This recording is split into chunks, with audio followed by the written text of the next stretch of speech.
Hey there, ADHD reWired listeners. This week is your last chance to join our summer coaching and accountability groups. We are just 1 week away from kicking off our summer season. My section is now full and has a wait list, but we do still have space in our other coaches' sections, and we are still offering that $500 discount for their sections, so don't wait. Before this group, I felt overwhelmed with the changes I wanted to make, and to some degree, I still feel that way because there's a lot of things I want to do, and now I realize I can go slow, and that's okay because it's relearning how to do things that work for my brain and work for me. And going slow will help make them stick. Join us either Thursday, July 6th at 7:30 p.m. Eastern, 4 Pacific, or Friday, July 7th at 1 p.m. Eastern, 10 a.m. Pacific. These will likely be our final registration events for the summer. As always, check the website for the most up-to-date information. That's coachingrewired.com to get started. More information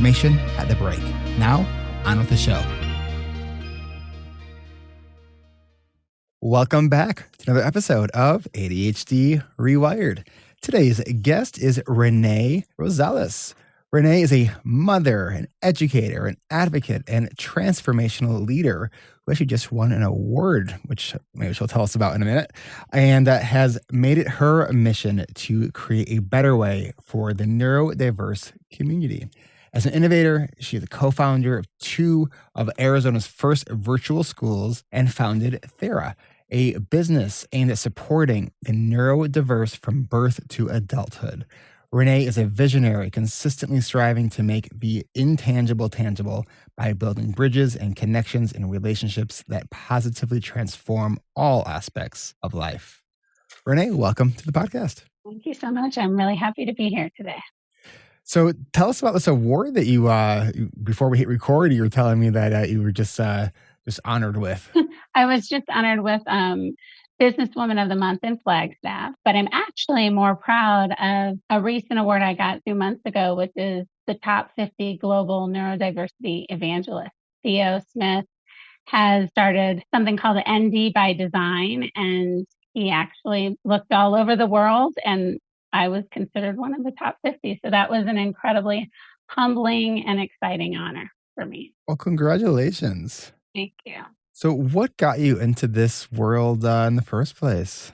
The journey's been a long one. I was actually diagnosed late in life at 29 with ADHD. I went undiagnosed for years because girls typically weren't diagnosed in the 70s and 80s when I was younger. And I didn't really embrace the ADHD identity until I started recognizing neurodiversity in my own children. I also, in my work as an educator, because I was a co-founder of 2 of the first virtual schools in Arizona. That's a very interesting demographic. You have a lot of neurodivergent students that are actually attracted to that kind of educational venue. And I was working with them regularly and just saw a lot of the real challenges that these individuals had. I began to really relate to them personally. And then on top of that, as I was recognizing them in my children, I saw a lot of the gaps in our education system and the lack of support and resources available to individuals who are neurodivergent. And I wanted to change that and create a better space, a better world for my own children and all of the individuals that I've had the opportunity to work with throughout the years. Have you always been someone who sees a problem and goes big with coming up with solutions? Yes, absolutely.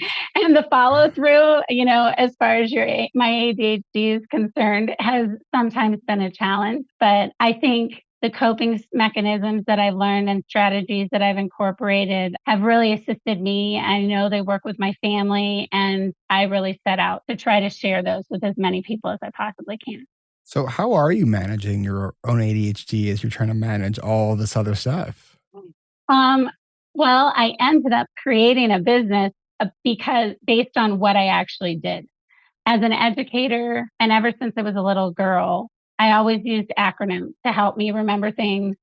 I didn't realize it, but I was using at first when I started to do it, but I was utilizing acronyms to train my brain to think in a more effective way. That really became synthesized later on, but I think the starting point for me was when I walked out of an IEP meeting with my son, and it was the one of many IEP meetings, but I got a diagnosis finally, and I had been strongly suspicious of the fact that he was dyslexic. And as an English teacher and a writer and a word lady, that was devastating to me. I sat in my car and I had a keychain that said, choose joy. Mm. And I decided to make an acronym for joy on how to inhabit joy in my everyday. And that's kind of where it all started. And from that, once I started implementing that acronym into my everyday, everything kind of started improving. I started making acronyms kind of my mantra. And that What is was the really what acronym for joy? the acronym for joy was: journey forward, organize to optimism, and yield to wellness. Hmm. So I call those like advantage actions. Now I've synthesized all the information and I use my own strategies that I make up myself, because no one strategy works for, different types of people. You have to have your own personalized strategies and approach. But I created the advantage actions and then I chose to implement them however I saw fit that day. And I literally focused on the journey toward joy for a year before I Hmm. moved on to anything else.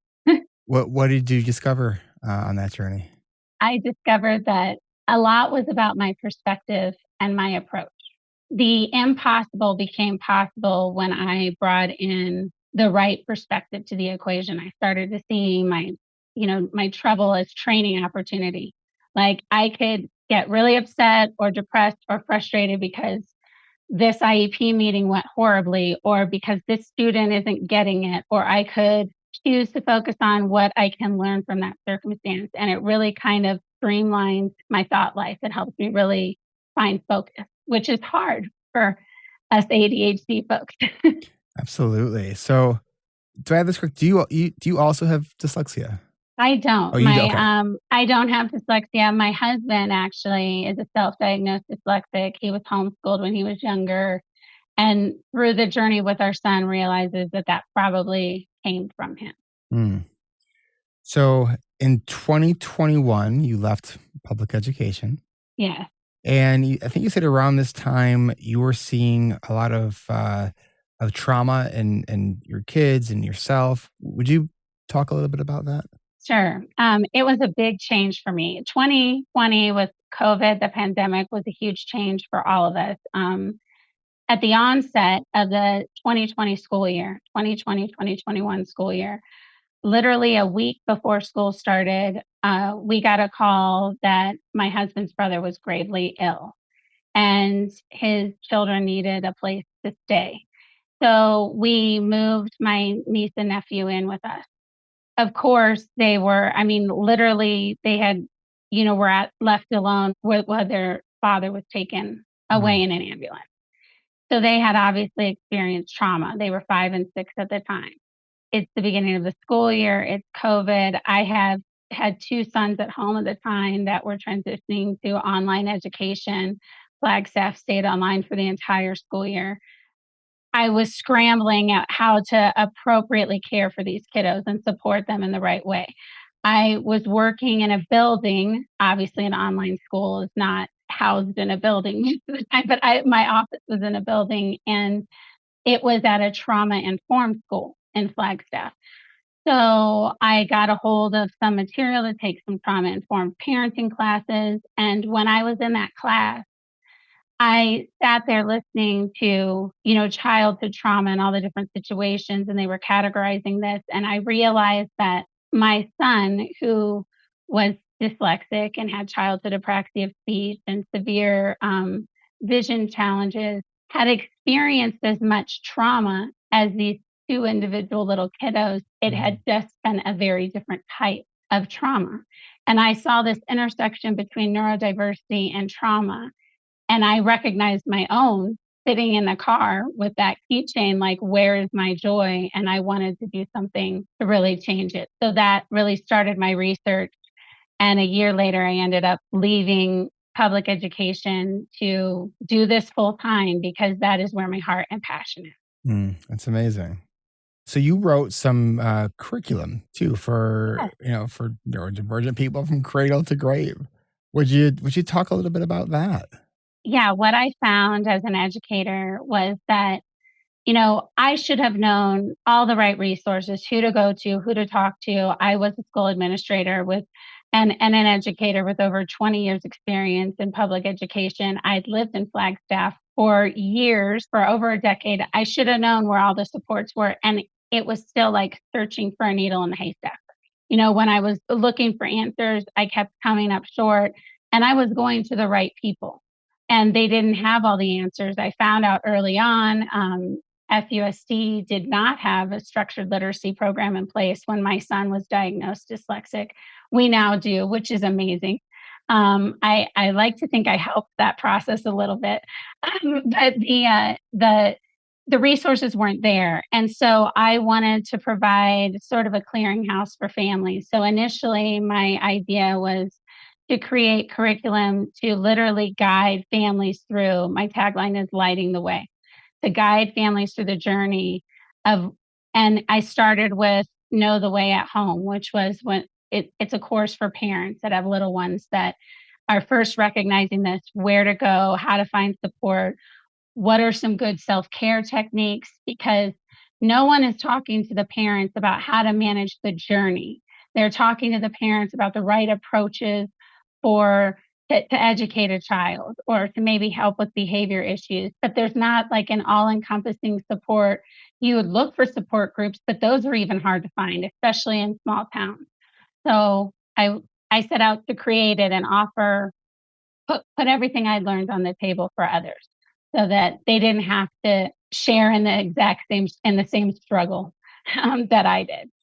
Was there a particular thing that so you said your tagline is light the way or light the path, Yeah, lighting the way. lighting the way. Was there a Mhm. particular sort of spark that brought this light as sort of a something to that guides the why of what you're doing?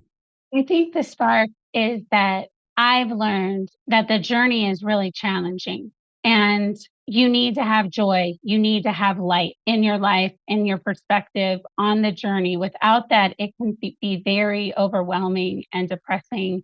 And because you're going to face micro traumas, you're going to face challenges. These, neurodiversity, ADHD, these things are not necessarily visible things. So you go into a room and people are assuming you're just like everybody else. And then they make negative assumptions sometimes about your behavior, that stuff that you're doing is purposeful or meant to hurt them. And that's not what it is at all. And so by inviting joy and inviting the light in to the journey, I think it makes it a lot easier. You're less likely to be consumed with things like depression, or anxiety because you have hope that there is light at the end of the tunnel, that you will get through this, that you can increase your executive functioning skills, that you can work in environments where they're sensory safe for you. So that's the spark. I needed the light in my own life, and I think everybody needs that. What would you say to someone who says, "Yeah, but like everything in my life right now is a dumpster fire. Joy sounds like something that's really high in Maslow's hierarchy, and I'm not right there right now." What would you tell people? I hear it all the time, especially like on socials when I'm reaching out to total strangers. And I would say that forward, focus on forward. What can you do? Just the smallest little thing that can help you move forward. One or the other, like I say, you can't live the dream until you practice the dream. Diet, rest, exercise, activity outdoors, and mindfulness. And I always tell people, you're not going to do all those things. You're not going to get it all done. So you need to practice grace with yourself, and you need to put a star on your chart or in your own personal headspace. Pat yourself on the back if you do one little thing. If you drink your 24 ounces of water in the day, if you go on a walk with your dog, I mean, whatever it is, and just focus on forward, because backward's not going to get us there. And sometimes, that gets you through the now moment when you feel that overwhelming sensation like, okay, what can I do to move forward right now? Let's keep focusing on forward. But first, we need to take a quick break. And when we come back, we're going to keep moving forward in this conversation. So we will be right back with Renee Rosales. Support for ADHD Rewired comes from our thriving coaching community. With over 1,000 adults with ADHD who have successfully completed our award-winning 10-week coaching program at coachingrewired.com, it's evident that the right tools and the support of others with ADHD who truly understand our struggles, that we can tackle our toughest challenges without having to do them in the hardest way possible. Self-acceptance and positive self-talk sure are great bonuses too. And if you are listening to this on the week it came out, our final registration events are on Thursday, July 6th at 7:30 p.m. Eastern for Pacific, or Friday, July 7th at 1 p.m. Eastern, 10 a.m. Pacific. We know that living with ADHD has its own set of obstacles, often making us feel like we are constantly living life on hard mode. We also know that ADHD management doesn't have a one-size-fits-all approach, and that's where coaching comes in. In our coaching and accountability groups, you can explore the various tools and strategies we'll share with you, supported by a community that will be cheering you on along the way. Secure your spot by getting started at coachingrewired.com to join our interest list and to kickstart your pre-registration process. Registration is by invitation only, so once you've completed the pre-registration steps, don't forget to hit that RSVP button so you can join us on Thursday or Friday. The dates and times and all the details are at the website. Join us, embrace growth, and go beyond just ADHD management by investing in you. Let's thrive together. That's coachingrewired.com. We can't wait to meet you. That's coachingrewired.com.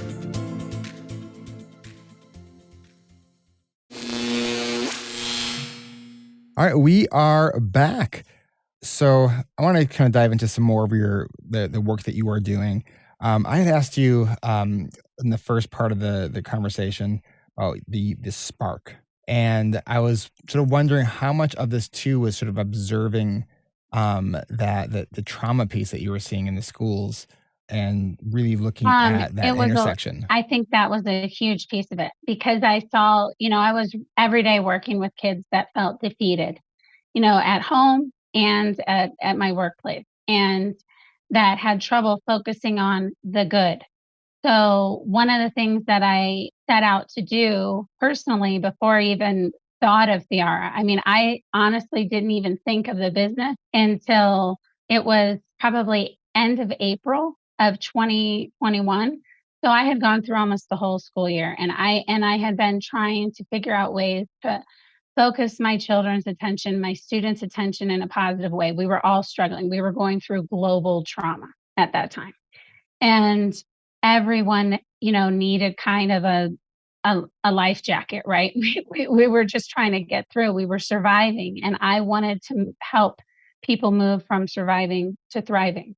So I started thinking of creating these acronyms. The hypothesis in my mind when I was creating them was that if I could focus these acronyms on increasing executive functioning skills for myself, and also, children that are going through trauma, they struggle with the same things that neurodiverse children struggle with, those executive functioning skills and sensory processing stuff, self-regulation.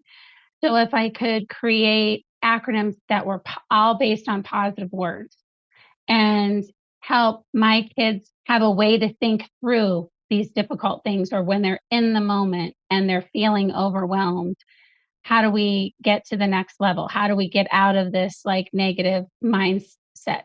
And so one thing that I did, I started just coming up with all these actions for how to journey forward, how for joy, what does organizing for optimism look like? And for my neurodivergent kiddo, he loves to organize. He hasn't been officially diagnosed with autism, but I believe that that's part of his profile. It's just not his primary diagnosis. And so I started having him organize things in the house, and it was helping me because I struggle with organization too. And so I would clear space and let him go through containers and organize for me, and that would help calm his anxiety, and it was helping me. We invited the little ones into that same behavior, and there were different strategies that I was employing with them, and it was working for us. It was getting the kids out of that mindset and into a better space. And it was literally moving us from just surviving or from like it was a way out of a meltdown. The little girl, my niece that I had with us, she was just 5. And so for her, it was like the yielding to wellness meant sometimes let's go on a walk, let's pick some flowers, take a hot bath and calm yourself down, like whatever she needed to yield to wellness in her body and get her back in her body and less in that negative mindset that was going on. So, and it was a trickle down effect. I mean, it started working. And then when I actually sat down to write the curriculum and came up with the idea that I wanted to create a course, all these acronyms just came out of me. And it didn't make sense to me as an educator because I was a curriculum specialist. So I know exactly how to write what a lesson plan is supposed to look like. And what I was creating was not a traditional lesson plan, but I'm neurodivergent. So it's allowed to be non traditional. And I know that it works. And it started helping people even outside of my family unit. That led me to like go on and I became a cognitive coach and specialist, which now I get to help all kinds of people, and people all over the place, which is right up my alley. Mm. So I was curious on what does organize for optimism? What does that actually look like? What does that mean for you? And can you expand on that? Sure. So my organizing for optimism in the beginning, it looked a lot like just organizing a space. So I'm feeling dysregulated emotionally, and we don't talk about that enough. I think with ADHD, that, I love Dr. Russell Barkley because he addresses the fact that emotional dysregulation is a big part of Hmm. ADHD. And that's something that I really have personally struggled with. And throughout those last 2 years, really, it was a challenge for me because there was so much emotion going on in my house. So I would literally like go in and organize, my hangers in my closet or take a cupboard at a time and pull out the glasses and the cups we didn't use and organize the space like that. And that made me feel better. It was less decision making for me. I organized my wardrobe. I changed to a capsule wardrobe. So I had fewer decisions and not a bunch of pieces that What's a capsule wardrobe? my best friend's in retail, so she told me all about this, but basically you take your clothes and you look at your pieces that are from, like, white to black and varying shades, and you pick a few colors that you might really love, like, for me, it's navy and orange or red, and you pick mostly solids. You limit your wardrobe, so you get down to, like I mean, I think ideally it's, like, 30 pieces. I'm nowhere near there yet, but you get to you get down to as few pieces as you can, and you can make hundreds of different outfits with those 30 pieces, and they all are supposed to fit on you well. You don't make those impulse purchases as much, and so that's what it looked like for me. For my kids, it looked very different. And then time management is also a piece of the organizing for optimism. I implemented a lot of micro habits into my everyday to make things easier. My household was bigger. There were more kids, there was more laundry, there was more stuff to do. And so I started trying to look for spaces where I could streamline. Like instead of having a laundry day, I would put a load in every morning and move it to the dryer before I left for work so that there was a clean, load. We just had to fluff and fold when I got home, kind of a thing. And so wherever I could shave off a few minutes and the emotional regulation piece, I found that the organization really helped with that. So it was my go to. I'm stressed out. I'm upset. Let's go through the sock basket and organizers. So That's for kind of you, stuff I you did. you find that very sort of calming and regulating. Yes. Okay. Then what do you want to say yield to wellness? That's the hardest piece for me. Talk about that. If I'm totally honest, I think a lot of moms, we're the last on our own list, so Yeah. we'll forfeit a trip to the gym to, take the kiddo somewhere or to take care of somebody in need in our house. And so that was difficult for me. So yielding to wellness became a family thing. I had to make it a whole family activity. Like, let's all go on a hike. let's all go on a walk right now. Or maybe it's just activities outdoors, like it was just getting out in the sun. So maybe we're not exercising, but we're playing cornhole in the backyard or something like that, So that's the hardest piece. One of the easiest ways for me to integrate the yield to wellness was deep breathing. And I started really practicing that. So simple as like 5 breaths in, hold it, pause, 5 breaths out. And I think that mindfulness is really, really helpful, particularly, well, I think for all neurodivergence, it's helpful, but particularly for us with ADHD, it seems like it helps me really center. So for you, that yielding to wellness is really about priority, like making sure that that's a priority. Yes. Because you're not gonna be able to thrive if you're not well. Absolutely. It is so often when stuff starts getting busier and busier, that tends to be the first thing that goes for people. And I also agree that that's the thing that we have to hold on to for dear life. Like if we have a higher level of stress, stressors happening, whether it's at work or like, not only do you got to hold on to the wellness stuff, but maybe even double down on it. Right, exactly. And I think it's like super important. And everybody's strategies are going to look different, right? Because it doesn't always work the same. What someone else likes to do, another person, it might not work for them. And that was really important to me too when I was doing this work, was to make the strategies kind of open ended Mhm. and work with people individually to figure out what that looks like for them. Yeah, it's a big principle, guiding principle of our coaching program too, is that, it's we're not here to give you the formula, because the one of the missing ingredients of the formula is you. So it won't work because we didn't factor you specifically as an individual for that. Right. So we encourage people to, take the ideas and the framework and like put it into the sandbox and play with it and make it your own. Right. Yes, exactly. Have fun with it. Get creative. Do whatever works. You have to figure out what works for you. But the goal being, let's move us forward. Let's elevate. So let's do this. Moving forward again, we are going to take another quick break. When we come back, let's talk a little bit about setting up both home and work, since we are talking about adults here with ADHD. So we will Yes. be right back. And now for your new favorite part of this show, a fake ad. Hey folks, do you ever find yourself losing focus at your desk? Are there just too many distractions? Do you have 20 or maybe 200 tabs open right now as you listen to this podcast? Well, let me tell you, we've got a solution for you. And it's something so groundbreaking, it might seem like it comes from a sci-fi movie.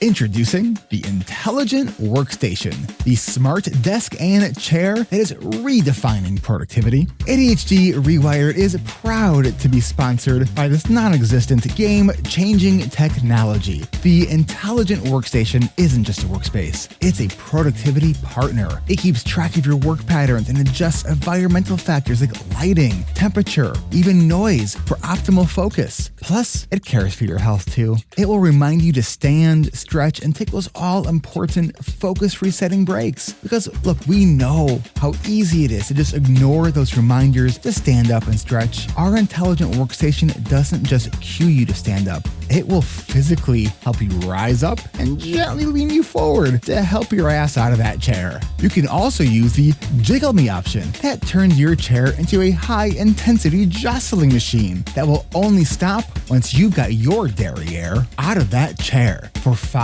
minutes. And you can connect it to any smartwatch or fitness tracker so you can require yourself to walk a certain number of steps or get your heart rate up to a predetermined rate before your Intelligent Workstation will allow you to return to your desk.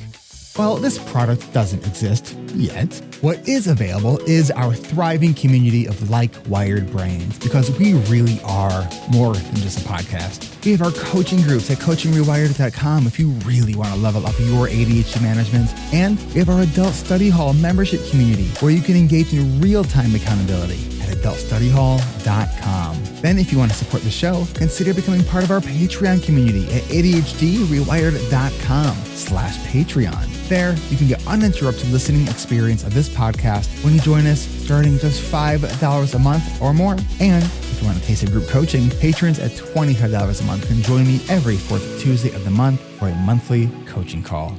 Find everything we do at ADHDrewired.com. And thanks for listening.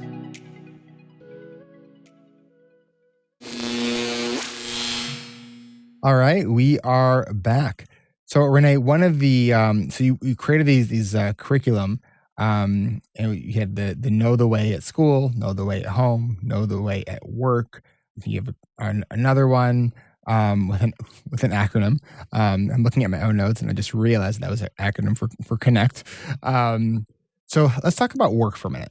What are you trying to help people with around work when it comes to the stuff that you're helping folks with?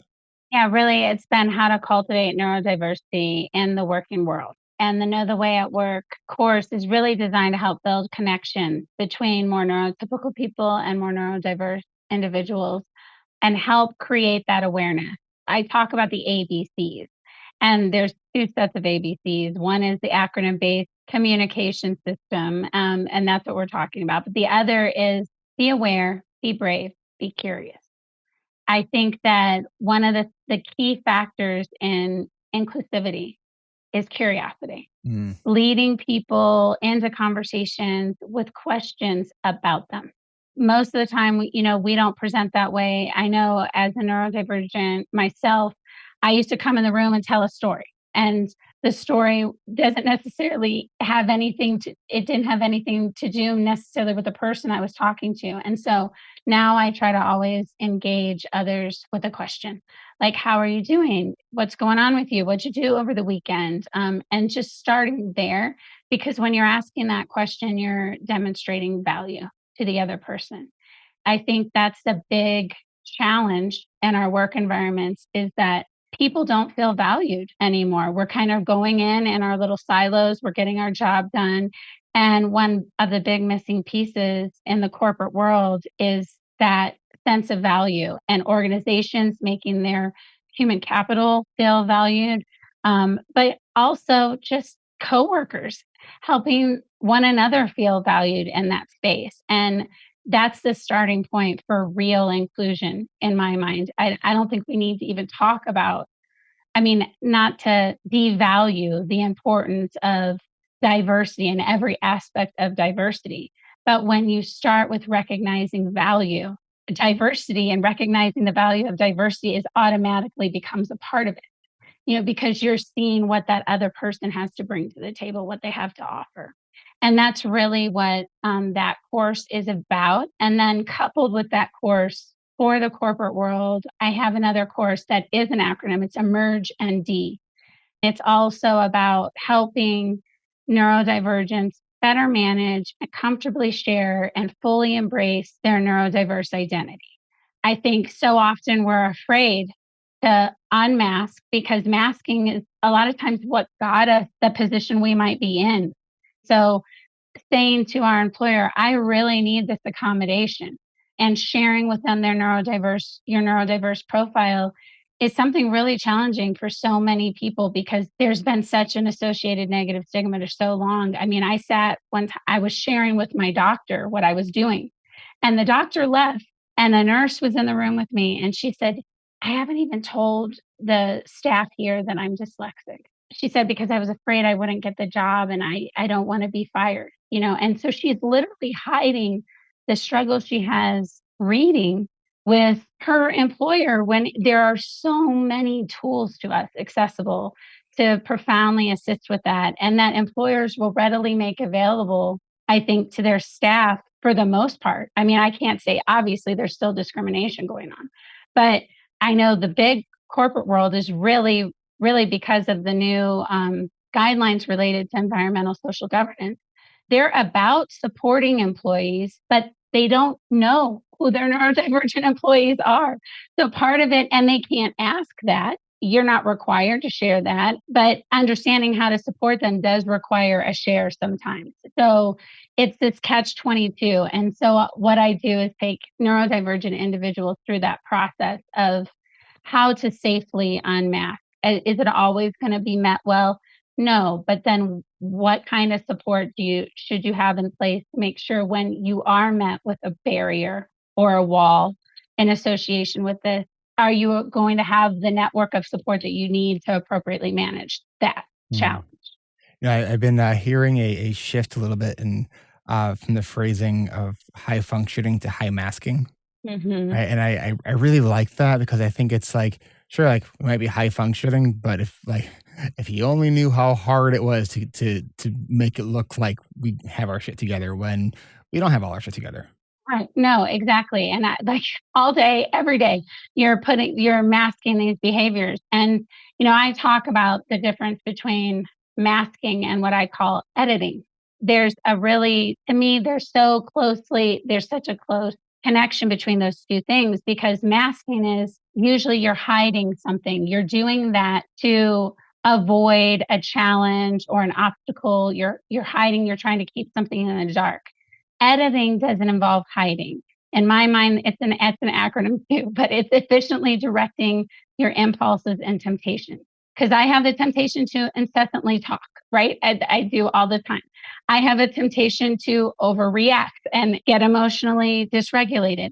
But to become more effective, I can work to edit my behaviors for my personal effectiveness, not to hide. Now, is that harder for me than it is for everybody else? Yes. And the place that I probably struggle with that most is in the relationships that I value the most with my family members, and my husband and I always talking about it, but I'm sharing, hey, my emotional dysregulation is it's a real challenge for me to maintain self-control. So give me some grace here. You had We just had mentioned, that conversation this weekend. yeah. Sorry. And how did that go? Well, it's actually going better and better because we're out with it and we talk about our mixed neurodiverse relationship that we have. And I think that awareness, back to be aware, be brave, be curious, is the first big step into making a move forward. Mm. I definitely the whole notion of curiosity like that in everything that we do. It is such an important just mindset to have that curious learner mind where it's sort of putting assumptions at the side and just being kind of like it's almost like child wonderment, right? It's like, huh, Yes.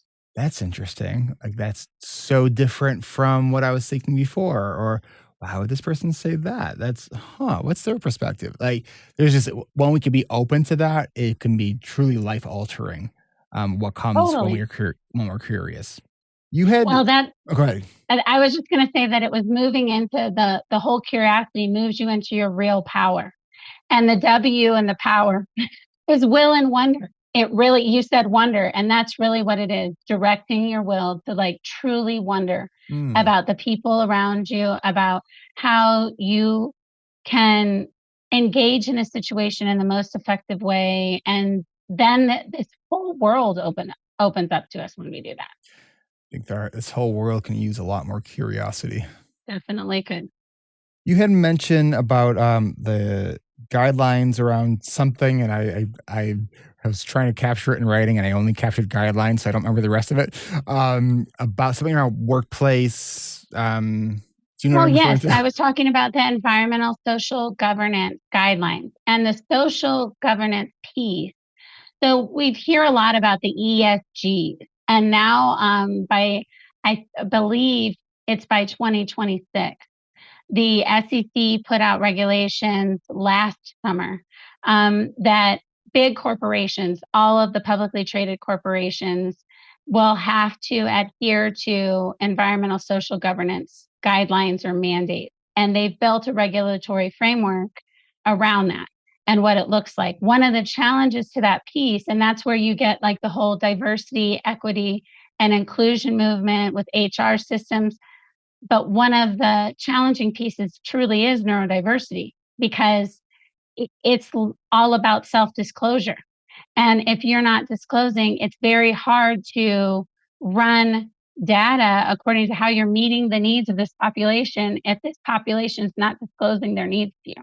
So there's actually going to be, a federal mandate requiring companies to provide accommodations and support to neurodiverse individuals. And there will be serious penalties to those that Hmm. don't. But it's hard to aggregate the data if we don't have the information about, how our employees are truly identifying. Hmm. Do you know offhand of like where people can learn more about that? You know what? Some great companies to look into that. If you look up ESG, you can find information about it really seriously. But specifically look up the social governance piece. My actually know the way at work course, actually, I built a quiz at the end of the course just related to the social governance standards. And you can go to companies like EY, like Ernst& Young or Deloitte or SAP and look up, because Deloitte, I'm sorry, SAP is not one of them, but PwC, Deloitte, the big four accounting firms, they're responsible for auditing companies according to their ability to meet the Hmm. ESG standards, because they are the big auditors in the world. And so they have a lot of information on their website about what those social governance standards look like. The environmental governance standards are pretty much all out there, and we're feeling that because that regulatory framework went in place first. And so the social governance piece is more challenging, as you can imagine, because it's a little more ambiguous. There's not like, we're not putting up solar panels here. So that's been harder to monitor and more of a challenge for them to figure out how they're going to do that. But you can find that information on this website. Is there any particular advice you would give to a employee if they are trying to bring some of this information to the workplace to share it? Maybe they have a receptive boss.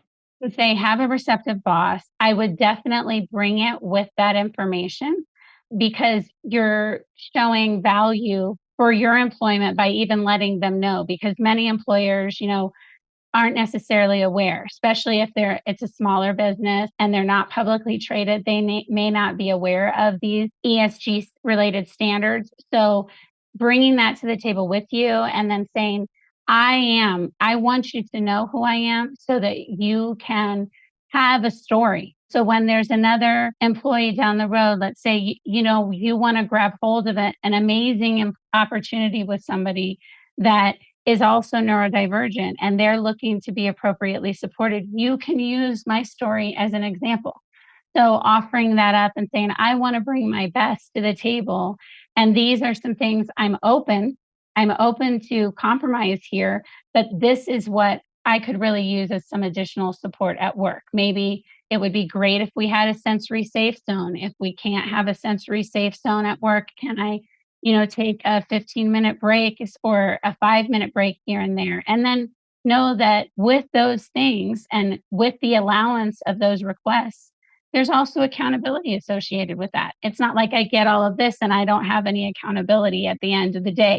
We still are accountable to bring our best to the table. And what I found in my work is that neurodivergents are some of the most creative, incredibly loyal people on the planet. And when they feel invested in a company and they feel a company is invested in them, they're going to stick to it. They're going to bring their best to the table. So having more people on your team that are like that, all you employers out there, listen up. That's a great, great thing to have. They're an incredible asset for your team. And listening to them is extremely valuable, but it needs to be reciprocated. There has to be reciprocation in that relationship to make it work. So bringing to the table what you have to offer, and I'm going to bring this every time. I will do better if you offer me this. And so showing it as a plus and showing them the value add, I think, is really important. And when you mentioned the idea of creating like sensory safe places in the workplace, I've heard of sensory safe places in education, and it makes me sort of think about like universal design, like places that have like the fluorescent lighting that can flicker sometimes. Like Yes. that doesn't even need to be a single accommodation. Just when you're replacing the bulbs, like get better light bulbs, like little stuff like Right. that, right? I know. I mean, it's ridiculous to me how many schools, like we can build all new, huge, beautiful schools, and then we still have all of our other schools with these old, wonky fluorescent lights that are giving kids migraines every day. Like some of this stuff is so easy to do. Hmm. It doesn't take rocket science to figure it out. Invite somebody who is well versed in universal design into the table with your architect when you're building a new school. I mean, it's just that connecting the dots that I think we fail to do so often, that it's build that awareness, create that curiosity, and we've got a better world. This was fantastic.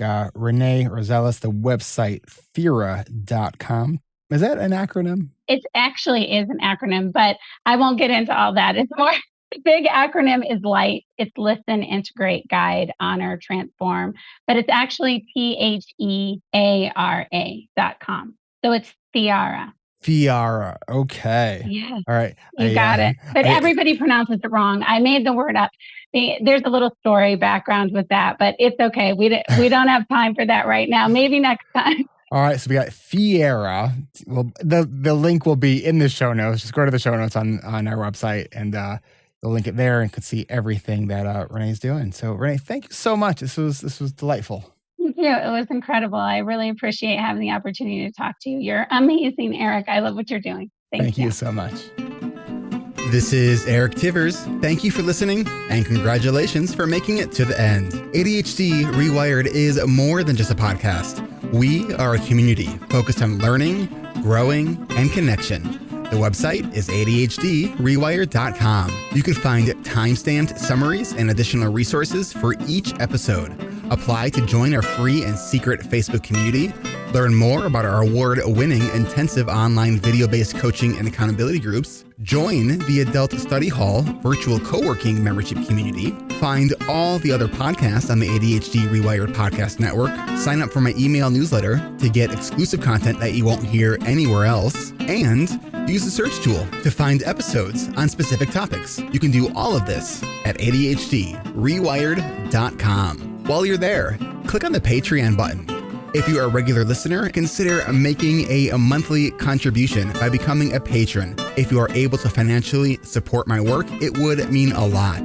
This show is free to you, the listener, but it's not free to produce. Plus, patrons get cool perks like ad-free episodes and access to recordings of coaching calls, and $25 a month patrons can join me once a month for a group coaching call. You can follow me on Twitter at Eric Tivers. You can like our Facebook page at facebook.com/ADHD Rewired. If you're a coach, therapist, or related professional, connect with me on LinkedIn at linkedin.com/Eric Tivers. Subscribe to ADHD Rewired on YouTube to see selective interviews and other videos I've made. Podcasts change lives. You can make a difference in someone's life by spreading the word about this podcast. Mention it in your online communities on Facebook, Twitter, Reddit, or wherever you hang out online. And be sure to share it with your friends, family, your therapists, your coaches, doctors, siblings, parents. And if you, your coach, therapist, doctor, or ADHD support group leader would like a pack of podcast postcards to hand out, you can request those at the website, ADHDrewired.com. If you are a member of CHAD, ADA, or any other ADHD support group, please be sure to tell them about this show and all the shows on the ADHD Rewired Podcast Network. You can even show them how to download it on their phone. And if you really loved this particular episode, please hit share on your podcast player. I'm only one person, and I do count on you to help spread this message. One of the biggest things that you can do to support this podcast and help other people discover it is to leave an honest rating and review on Apple Podcasts or any other app that supports reviews. And don't forget to hit subscribe so new episodes are automatically pushed to your favorite podcast app. Looking for more ways to listen and learn? Get a free audiobook and a 30-day free trial at Audible by going to audibletrial.com/ADHD Rewired. Here is my list of must-listen-to audiobooks updated July 2021. Nonviolent Communication by Marshall Rosenberg. Attached by Amir Levin and Rachel Heller. Atomic Habits by James Clear. The 5 Dysfunctions of a Team by Patrick Lencioni. Crucial Conversations by Carrie Patterson. The Coaching Habit by Michael Stainer. The Body Keeps Score by Bessel van der Kolk. Rest by Alex Sujong Kim Pang. The 5-Second Rule by Mel Robbins. Make It Stick.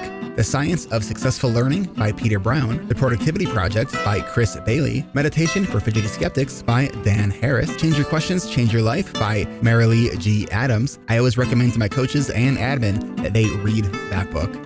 The One Thing by Gary Keller, a required reading for all of our coaching group members. Procrastinate on Purpose by Rory Baden. The 4 Tendencies by Gretchen Rubin. The Art of Asking by Amanda Palmer. And if you're looking for something a little bit more magical, I have fallen in love with the Harry Potter series, and the narrator, Jim Dale, is amazing. And of course, if you haven't yet boarded the Brené Brown bus, all of her stuff is great, starting with Gifts of Imperfection, Daring Greatly, Rising Strong, and The Power of Vulnerability. And if you're an entrepreneur or leader, be sure to check out her book, Dare to Lead. Do you have something that you would like to share?